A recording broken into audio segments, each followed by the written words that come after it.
Look, we all need a little nudge in life to overcome some of the obstacles that we face, but sometimes it comes from a faithful friend, and sometimes it comes from an unexpected four-legged furball.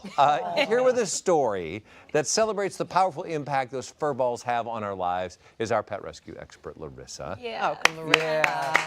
Well, I mean, I'm just the vehicle that brought this wonderful man here, Edward. Now, Edward is the editor-in-chief of Guidepost magazine, which is a lot of inspirational, amazing stories. So he knows how to tell a story, that's for sure. And he also wrote a book called Always by My Side about his dog and many dogs in his life. And, you know, I really connected with you. We were talking earlier because, you know, when you go into certain therapies or you go into different groups and group therapy, you know, they talk about finding your higher power. And I never understood it. What does that mean? And somebody once said to me in a meeting, they said, your dog is your higher power. Because I brought my dog in, Muppet and Maple, and it suddenly clicked. And when I was reading your book, that is what came to my mind. Your dogs are your higher power. And I have to read one quote that's in the book, and then I'll turn it over to you. This just, to me, was everything this book was about. Edward said, I'm convinced it is only by the grace of God that I found my way to where I am today. A God that sent dogs to guide my way from the darkness that once threatened to swallow me. Wow. Wow. Well, Edward, welcome to the show. Thank you. It's a pleasure to be here. Really. You know, you talk about, in your book, you talk about, and thank you, Larissa, for bringing this to light, because you talk about these dogs that have come into your life, and early on, you went through a lot of hardships when you were younger, and it was Pete. Let's start there. Okay, we'll start with Pete. And this is, I was very young at the time, and I lost an older brother who had Down syndrome under pretty tragic and traumatic circumstances. And it really, as you know, or you can imagine, that really traumatizes a family. Sure. Yeah. And I was never that close with my father. I mean, he was a lot older. So, but he took me out to a farm one night, and he said, and there's all these poodles in this pen, these baby poodles jumping up and down, up and down. And he said, you can have anyone you want. So I picked the one to jump the highest. It was after that that I developed a really severe case of asthma. It's actually it followed me all through my childhood. And the nights became very frightening, and I would wake up wheezing at 1 or 2 in the morning and realize I wasn't going to get back to sleep, and could, in the darkness even, I could still see my fingers turning blue. Oh, no. And I would sit on the edge of that bed and wheeze, and I didn't want to wake anybody up. I didn't want to wake my mom up. I didn't want to. But Pete always slept right outside my room, and when he heard me sit up in bed wheezing, he would come in, he'd get up on the bed, and he'd lean up against me, and he'd see me through the night. He knew. And he knew. He stayed. But that poor dog was so sleep deprived. Well, then you were too. Yes, but the hardships that you endured in your childhood unfortunately led you to turn to alcohol from the age of 13. Yeah, I don't want to make any excuses for that, and I don't think there's any particular reason other than the fact that I am an alcoholic. But it's true, and it took me through some really, really dark times. Until you were about 20, and until you met somebody named Rudy. Tell us about something. I was closer to 30, I have to admit. All right. Well, it took a few times. It's okay. It took a while. But you know the age. I had. Well, you're only 35 now. How could that be That's right, possible? I know. So you met Rudy. Tell us about Rudy. Well, Rudy, this was an amazing thing that happened to me. And I'd actually gotten sober in one of those programs that you alluded to.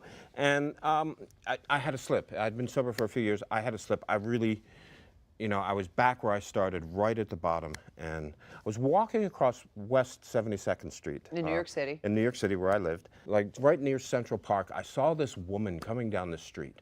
And she was really flashy. Her hair was all blonde, and she had these skyscraper heels on. And she was really a sight. But what was more of a sight was this corpulent Cocker Spaniel that was, on a leash and practically, pulling her off her skyscraper heels. And I just said, and it's probably because I was just newly sober again. I said, that's the fattest Cocker Spaniel I have ever seen. That is the Marlon Brando of Cocker Spaniel. So, which is no way to start a conversation with a dog owner in New York. Not if you want to have one, a long-term one. She looked at me with considerable disdain. But Rudy, that was his name, Rudy decided to like barge over in the midst of all this traffic and pedestrians and everything, and he practically pulled Julie off her heels, and he came over and I scratched him, and we had, he seemed to really take to me, and she wanted to move on, and I started a conversation, and we, I managed to kind of stalk her around the block a little bit and talk, and we talked a bit more, and finally I walked her back to her apartment, and she was still pretty cool, and I could barely get her phone number out of her, and a promise that maybe we'd meet for Chinese food sometimes in the distant future from the way she was looking at me. Unbeknownst to me, she went upstairs to her apartment, called her mother back in Iowa, and said, "Mom, Rudy just introduced me to the man I'm going to marry." Oh my What? Yeah. Wow. Yes. Amazing. Wow. Okay. Had he not been overweight, this would have never happened. Right. One of the funny things that happened with Rudy not long after that was I took care of him one night when Julie was going to be out of town, and on my way back to the apartment, we stopped in the corner deli, and I got Hassan, the owner of the deli, gave Rudy a little piece of bologna, and I was nervous about keeping Rudy. I mean, I was responsible for him, and this was early in the relationship, and so that night, about 3:30, 4 o'clock in the morning, I hear Rudy whining and kind of going this in the bed, and I said, "Oh my gosh, he has to go out. It's an emergency." And I threw my clothes on, I'm pulling my pants on, and I practically went out with one shoe on. We got down to the street, and Rudy just pulled me all the way around the corner to Hassan's Deli. To get he just more wanted another. bologna. He wanted more bologna. See, but Marty was smart. Yes. He was whining because he wanted the bologna. Plus, he knew he had you right there. Yeah, he so- was like, yep. Well, Rudy was just the beginning. Yes. There were so many more. Tell us about Millie. I don't know. Millie was like a ray of sunlight into our lives at a time when we were both really kind of struggling with a lot of different life changes.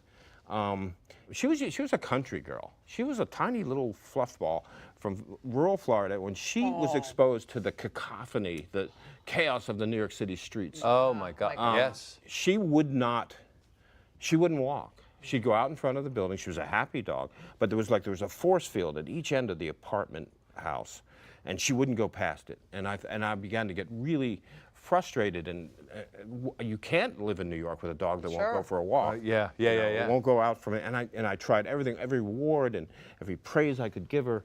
And finally, in desperation, I called a friend, Amy Wong, who had a dog named Winky. And Winky was like a real street dog. Winky was a rescue that grew up in the Bronx. So Winky didn't have any problem with the street. Winky from the Bronx. Winky from the Bronx. So I said, "Can you bring Winky over and help me?"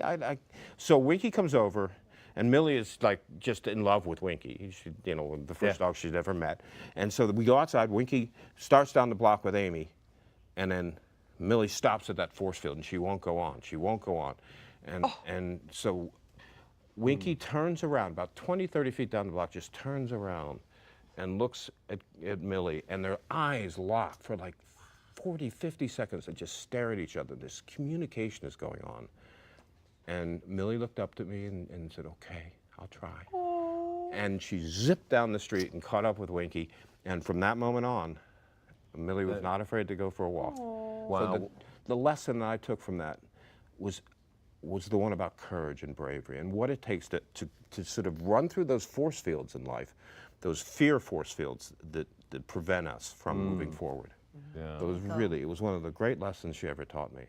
I know you had a question. Yeah. Well, I was just going to say a comment, something else that I've heard you talk about, which means a lot to me, is that, a lot of people who, rescue dogs and then they pass later on and say, "Oh, I could never rescue another. I could never do that again." But so many dogs out there still need us, and you're not replacing them, but bring another one into your life and move forward and teach them that love. Right. And thank you for that. Yeah, thank Love you, it. Thank Edward. you. Thank you so It all much for being started with here. you.